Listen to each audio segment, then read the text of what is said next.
We acknowledge and respect the first humans of the unceded land we call San Francisco, the Ramaytush Ohlone. We condemn the genocide of these and other tribes across the Western Hemisphere. We honor their legacy and history, and we support rematriation and sovereignty efforts.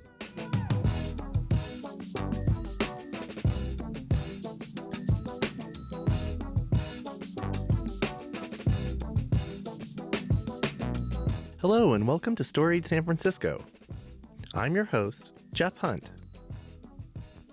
In this episode, we talk with two more baker owners at Arizmendi 9th Avenue, Lizzy Harvey and Aeri Swendson. They each share the stories of how they ended up at Arizmendi Bakery, another co-op in our series. First up, here's Lizzy. I'm Lizzy, and I'm a worker owner. We are all worker owners. I'm the second newest worker owner, and I've been here for 3 years now. Okay. Yeah. So when did you become the second newest? The second. How long have you? Yeah. How long is that? How long were you the newest? I was the newest until about a year ago, right towards the beginning of the pandemic, I think. Okay. Yeah. Okay, and Yeah. that'll come up later. Okay. Some ideas I have. But so, what's your story? Where are you from, and how did you end up here at Arizmendi? I'm from here. I'm from San Francisco. I was born in San Francisco, lived here until I went away for college, and I came back. I went and I want to get into that. Oh, yeah? Because I feel like that's the story of a lot of born and raised San Franciscans. Yes. And, I know what it's like to be drawn here, never having lived here. Right. You had a chance to live anywhere, possibly. Why did you come back? I went to a very small town for college, and it was lovely for college, but I just knew that I wanted to live in a city again. Mm-hmm. And I'd visited other cities a little bit, but San Francisco, it has all the memories for me, which I think is one of the biggest things, that I grew up here. I have all these connections here. A lot of my high school friends had come back to the city.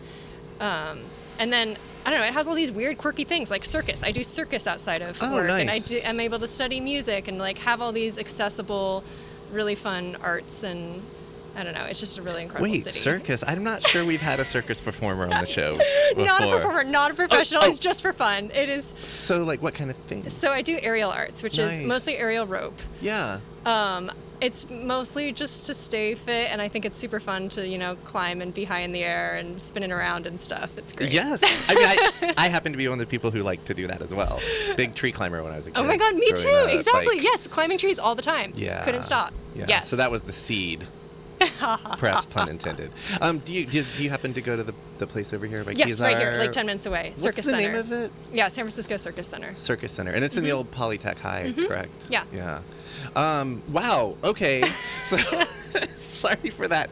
I do find it compelling, like I said, for people who go away and then come back. Yeah. And you went away for a very specific time of college. Correct. Okay. And so, are you happy with your decision to come back? Oh, absolutely. So I actually went away again. I came back. I was teaching. I was actually kind of prepared to be an elementary school teacher. Okay. And I got a grant to go teach English in South America. Oh, wow. So I went and lived in South America for almost a year. Where in South Argentina, America? in Córdoba. Córdoba, okay. Yeah. And I, at the end of the grant, came back to the United States, and the whole time I was away, I missed the city so much. I missed my family. I was like, I want to live right next to my parents. Oh, nice. Nice. So I came back here, and I still see my parents every weekend. And what part of town, man? Yeah, my parents are near West Portal. Okay. And I'm living in the Sunset. Got it. Just be close to work. Yeah. Okay, I guess let's hear the story of how you ended up here. Yeah. Well, anything you did before that might, be part of the story. Yeah, absolutely. So I guess when I was in Argentina, I found myself cooking a lot, and everything I wanted to do had to do with food. And I was like, maybe when I come back, I should try getting into the food industry. Mm-hmm. I ended up actually working for a chocolate place, and I learned how to make chocolate. Okay. Bean to bar chocolate, that whole process. Okay. Which was super fun. I really loved it. I think it did get a little bit repetitive after a while, and I was really interested in the pastry side of things. I wanted to make pastries and baking. I've loved baking since I was younger. Mm-hmm. So there weren't like a lot of opportunities for me to switch over where I was, and I saw that there was a job opening at Arizmendi, and like obviously I went to Circus and then I would come here and get pizza, so I've been a customer here forever. Yeah. And I was like, I mean, that sounds amazing. I actually didn't know that it was a worker-owned cooperative when I picked up the job application. Okay. Yeah, so I really just wanted to bake. And what did you think when you found that out? I didn't know much about cooperatives. I was like, oh, that seems really cool, because I know that there are so many issues with the restaurant industry, and I've seen that very clearly. And it seemed pretty great to have an opportunity to work at a bakery without all the like inequality that can come from a hierarchical workplace, especially in the food industry. Yep. Yeah. Okay. So you applied. It's still just like a maybe I'll get this job. Yes. And then you got it. Yeah. Well, I remember coming to my work trials, and like each consecutive one, I was like, it's okay if I don't get this job. I really like this place, though. I really want this job now. Right. And yeah, I remember just like doing the pecan rolls in the morning with everybody. There's just like huge pot of butter and brown sugar, and you just like pour it over the brioche dough. I was like, okay, this is amazing. I want to do this every morning. I knew I should have eaten before this podcast. That sounds amazing. It's like I'll wake up at 3 if I get to do this every morning. Right, baker's hours. Yep. So once you started working here, were the hours and was the job, like, how did it compare to the chocolate job? It was very challenging in a different way. I think just starting a new job is always really hard. I think the last new person they'd hired had been like 5 years prior to me. Wow. So it was a new experience for everyone having a new hire. Right. And training us, and it was just, so I think it was very overwhelming at first. I was like, I don't know where anything is. I don't know what I'm doing. I've never baked professionally before. What am I doing here? But I mean, it's a cooperative, and everyone's super, super supportive. Yeah. And it's just we're really lucky with the group of people that we have here, I think. How many are you? 21. Okay. 21. Okay. Yeah. And are y'all open 7 days a week? 6 days a week. We're closed on Mondays for prep days. Okay. Yeah. Wow. And so did you just kind of dive in and learn by doing, or like what was the and flour all over your body? Yes, and other trying things, really probably. hard not to forget the salt and all of that. Right. No, we have training for every single shift. So each shift usually includes like various aspects of the baking and preparing the foods, but also cleaning and dishes and prep stuff for the next day. So you kind of do a little bit of everything. Okay. And you get trained on each shift by somebody who's been doing it for a while, and they know what they're doing, and they give you all the tips. Depending on the needs or requirements of that shift. Yes, exactly. Like. So there's like tasks to be done, and time goals. Anyone can do them. Okay. Yeah. Mm-hmm. So now that you're 3-ish years in, not only the work itself, and we can talk about that for sure, but what we're talking about and why we're doing this podcast, how do you feel about the cooperative, non-hierarchical? Yeah. Every time someone asks me, I'm like, I never want to go back. Go back. Why would anyone? I mean, I'm biased for sure, but it just sounds like such a pleasant way to do things. It really, and I think it really just fits very well with my work style and my like personal philosophies. Mm-hmm. It's really easy for me to just be a follower, I think, but I don't think it's as fulfilling, and it gets really frustrating to feel like I'm being asked to do more than I signed up for, and just there's so many different things that can happen when you're working in a more hierarchical workplace, and feeling like you have to like claw your way up this ladder of success. Yeah. I like working with people where we all have a stake in the business equally, and there's a real reason for us to care about the success of the business and each other. I mean, that's really all the motivation I would think you need is that we're all in this together and we're doing the thing, which is the things, right? Yeah. Yeah, and like every time you get frustrated with somebody, it's like, okay, I know that they're still doing this because they really believe it's what's best. Like, I think even if you fundamentally disagree about what that is, you know that everyone is genuinely trying to do what's best for the whole bakery. The overall. Yeah. Not just whatever. Yeah. So do you want to speak to, because you said you started right before the pandemic? The challenges of that? Yeah, I was a candidate for 6 months before the pandemic. Okay. I think I got voted in like the first week of March 2020 as a member. And I remember I was like so excited. It was super great. And literally like 2 weeks after that, we made the decision to close the bakery for a couple months on that day that the city shut everything down. Right. When we all remember how cute it was, like, it's going to be a couple weeks. Yeah. Here we are. It was rough. Wow. So you didn't feel like you cursed it, did you? No. I didn't feel like, and honestly, like, I think the number one thing I felt was so grateful to have this really stable job that like I had gotten into this at just the right time. Like, I don't know. It just felt like incredible luck. Right. Yeah. You said you were voted in. So I'm curious, because I know now how other avenues does their sort of decision making, and it is consensus.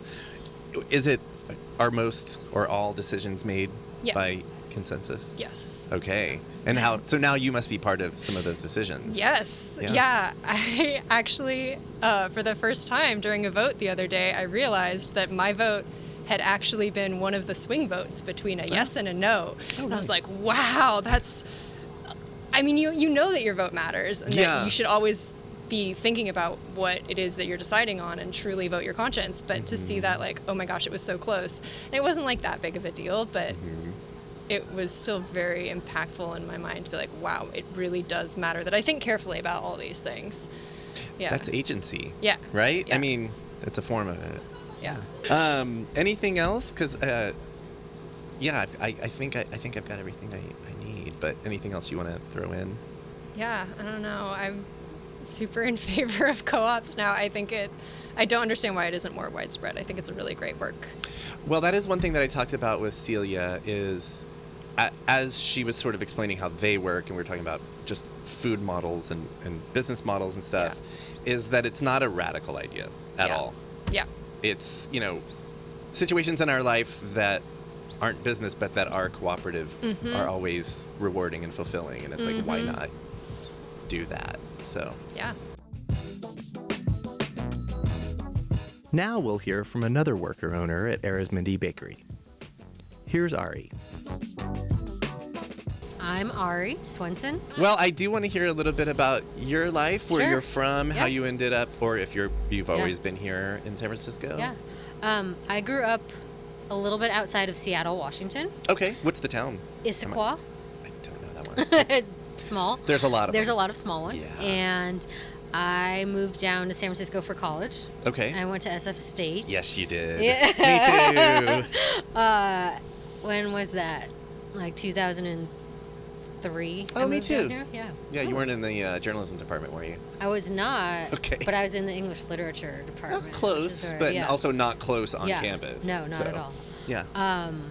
And then, so I basically lived in the Sunset, like, all during college. Okay. And I never moved away. Had you been to San Francisco before you moved for SF State? I think I drove through San Francisco maybe once in my life. Okay. But I wanted to get out of my small town, and I wanted to live in a city of some sort. Okay. I think I wanted to stay on the West Coast. But not Seattle. I did not want to go to Seattle. Okay. It was too close. I think it was too close. I needed to go farther. Right. So I just ended up at SF State and stayed in San Francisco. And that was a while ago. That was a while ago. Yeah. Anything you want to talk about that you did between then and working at Arizmendi? I feel part of the reason I probably ended up at Arizmendi is that I worked at two other small, very local, maybe one of them not as much beloved because I don't know if they're around anymore or not. That's okay. But I taught gymnastics down in the Presidio. Oh, wow. San Francisco Gymnastics for a little bit. And then I worked at Green Apple Books for a long time as over well. in Clement? Yeah. Okay, the OG. The OG. Yeah, nice. Yeah. Nice. And then, like I said, I'd lived in the Sunset for a long time all over the place. And then I was a customer at the bakery before I like Lizzy. I worked here. Yeah, definitely. There's a theme. Yeah. Yeah, and sure. so it was already kind of beloved for you? Or, yeah, definitely. Yeah. So what's the story of now you work here? And how long ago was that? I've been at Arizmendi for It will be 12 years next year, so 11 years, yeah. Okay. And I'm not even, I feel like I'm on the mid to lower range of years Longevity, been here. yeah, tenure. So says something about Yeah, the it bakery does. as well. I'm already kind of getting that impression, low turnover. Definitely, very low. Yeah. How did I get here? I was a constant baker my whole life, always been a thing, and even a few years before starting here, I had taken a few professional baking classes and stuff like that. I did a few little pop-up stuffs, and then I just applied when I saw that they were hiring. Nice. Yeah. Did you know anything about specifically this place, or just generally about Cooperative businesses? I think in theory back then I thought I knew what I was getting into. And maybe I'm not maybe it was it's different. But I did know a little bit about the cooperative model just from being interested, and I shopped at Rainbow also at that time. So just kind of a very general understanding. Yeah. But this was your first experience with it. Yeah. Okay, how is it? I mean, now you're 11 years in. I know. There must be something about it that you like. Yeah. I think what Lizzy was saying, that it feels I would never be able to go back to a quote unquote. I call it competitive. I think competitive is the opposite. Yeah. In my mind, anyway. Yeah. The kind of kill or be eaten. Yes. Yeah. Anyway. I could not do that ever again. Right. Yeah. Everything, just the power you have in having a say in things is very important, and I think contributes a lot to your well-being as a human. I know. I just remembered the question. Ooh. One word in my mind is boundaries, but just can you speak to the work-life balance that the cooperative model affords? Sure. All the worker owners? Well, especially I can speak to our bakery specifically, is that we do not work 5 days a week by force. It's mostly by choice, and sometimes it's by just holidays or higher production, that kind of thing. But we're basically on the schedule for 3 solid shifts and a little bit more, plus all the other stuff that comes with running a business. But people here are able to be the other half of the partner that takes care of the kids all the time, or that works another job even, or has hobbies or travels. So very good work-life balance. Well, and also, I mean, it just allows you to be a human, right? Yes. To be able to thrive in all these areas of life that are important. Definitely. Instead of just being just taking your soul and taking your time and all those other things. I did think of one other thing, because you kind of touched on it, but so there's all the baking. Yes. And of course, there's ordering and stuff that's but then there must be some other roles that aren't directly. Do you all do all of that stuff, or? Yes. Okay. I think sometimes we get kind of stuck in, people gravitate towards things they're interested in. Right. Maybe things that they're good at, even, not necessarily that they're totally interested in as well. And we will rotate in and out of things, but I do think that there is some people gravitate towards certain things, and then you'll be in that position for a little bit longer. But we do we're responsible for everything. Someone was back here looking at repair stuff, and other people. Oh, those people work here? Yeah. Oh, one of them did. Yeah. I thought it was one of them did. Handy person type of thing. Yeah. Okay. So that kind of thing. We can tell them they're totally welcome to come back and bang on things real loudly, and we'll just leave that in the podcast. You might hear some weird noises from this thing sometimes. Yeah. What kind of things are you currently? Well, my other task besides baking stuff, I do the schedule. I kind of help pay bills. I do an order. I order some stuff. Order a few things. I help with the pizza menu as well. Thank you. Oh my God, it's you.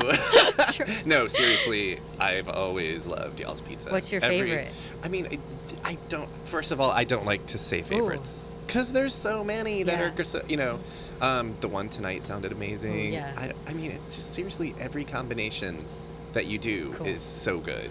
Even the ones that might not sound See, right away. Can we put that somewhere to share that with? Yes, I will testimonial for you for sure. No, just like and it's not just me. It's like my extended family. We all love you.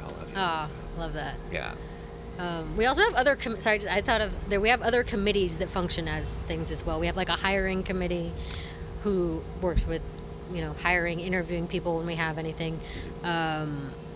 Finance committee, planning all the holidays, all those committees. Sue and I are both planning Thanksgiving right now. Everyone's favorite time of year. And that's another big thank you. Like, I know I have an idea of how insane right now is. So thank you for your time. Yeah, of course. It's a nice break, actually. This is nice. And for those of you listening, their eyes are not crossed right now. It's true. Sue's been awake for a really long time. You guys actually see like very with it. Good. All right. We fooled them all. Yeah, exactly.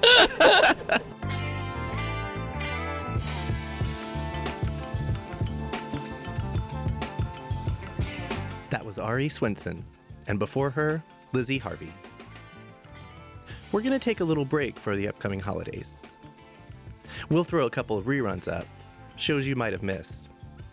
Then we'll be back in the new year with episodes all about Rainbow Grocery Cooperative. Until then, happy holidays to you all. Peace. Music for Storied San Francisco was produced, performed, and curated by Otis McDonald. Michelle Kilfeather does original photography for us. Aaron Lim of Bitch Talk Podcast is our contributing producer. And the show is produced and hosted by me, Jeff Hunt. Now in our 5th season, we have more than 200 episodes available on our website, storiedsf.com, or wherever you listen to podcasts. If you're able to, please rate and review the show. And drop us a line at storiedsf@gmail.com. Thanks for listening.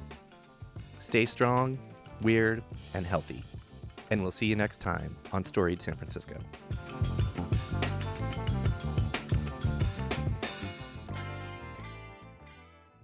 This podcast is a proud member of the BFF.FM podcast network. Learn more at podcast.bff.fm. BFF.FM, best frequencies forever.